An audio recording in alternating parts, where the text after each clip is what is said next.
girl, Luna. Hey everyone, so today I have the Delupet dog collar to show you. This was sent to me by the brand in order for me to give you guys my honest review, as I have been using dog collars for about 8 years with both of my dogs. This one, I will tell you, I've been playing around with it a bunch and it does mimic a more expensive brand that I've used for a really long time in a lot of different ways. So that is awesome because it is a more affordable option. A few of the features are going to be that it is an anti-bark collar. So you can turn on the anti-bark feature either from your remote or the collar itself. Not perfect because if it is on your dog but a neighbor dog is barking and it picks up on it, then you know it could be activating for your dog when it's not your dog's doing.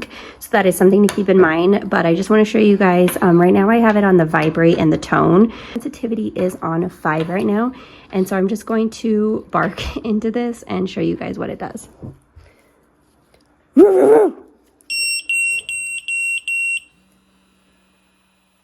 So it did do the tone as well as the vibrate. I'm going to do it again. I'm going to kind of like bark quiet and then louder.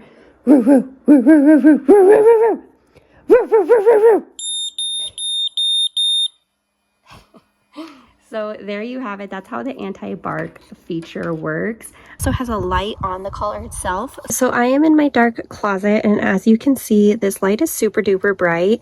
It is great for night walking so that you are able to see where your dog is at, also so that other people can see that there's a dog, and just such a great added feature. This has also got some reflective features on it, which is really nice at night as well. Right here on the side, you do have your off and on switch, and then I do like that the shock button is here on the side and not on the front, because it's less likely that you're going to accidentally press it when it's here on the side versus somewhere on the front.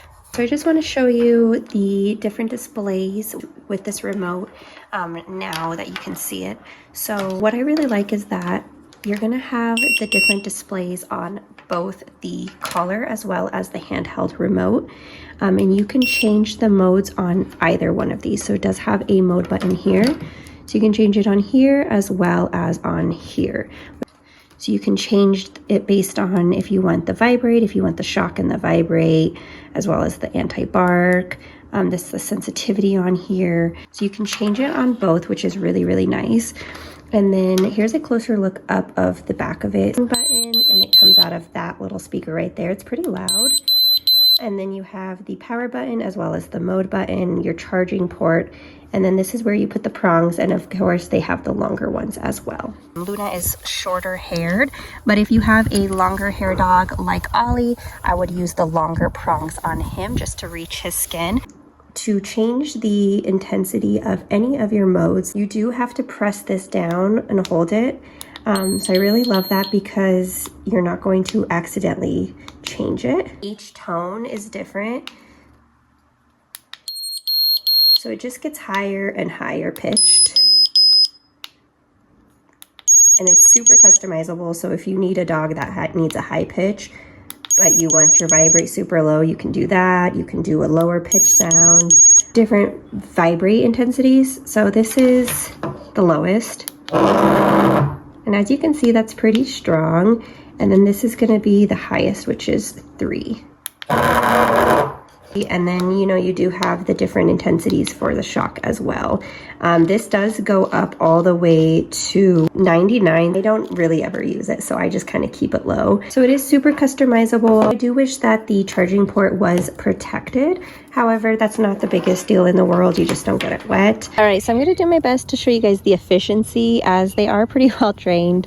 I have not had Luna sit by me, but she just does anyways. Ollie's kind of the more one who likes to not listen to me very often. So I'm gonna kind of just meander somewhere else and see if he follows, and if he doesn't, then we will call him and see how that goes.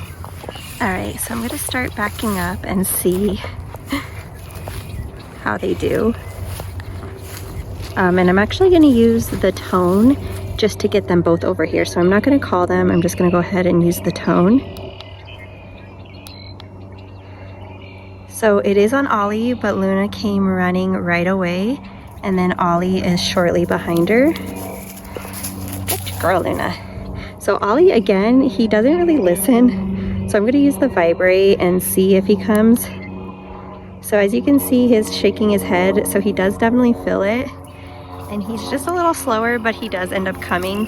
He's my stubborn older dog, so it's definitely on character for him to not really listen. So again, the tone really works well for Luna, especially Ollie sometimes, but then the vibrate is kind of the thing that kind of, you know, gets his attention a little bit more. And then the shock I don't typically use unless I absolutely have to. Yeah, so as you guys can see, it is very efficient.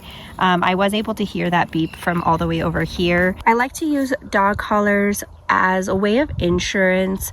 You know, I'd rather have it and not need it than need it and not have it. There are instances in which, you know, your dog can be in trouble and you need to break their focus, or you need to, you know, get them back to you. And if they don't have a great recall, this is a great tool to use.